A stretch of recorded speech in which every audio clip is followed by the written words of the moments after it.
Yeah, audits are important, especially when you have a maintenance operations staff that's not focused on dust collection systems, which most of our customers do not.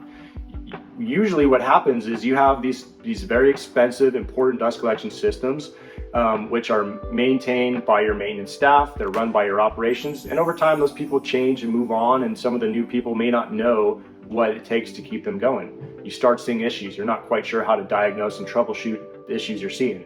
So bring in someone like Baghouse.com to come and tell you what's wrong with your system, why it's behaving the way it is, some best practices, and we'll make it easy for your maintenance and your operations people to know, here's what you need to do on a daily, weekly, monthly, yearly basis.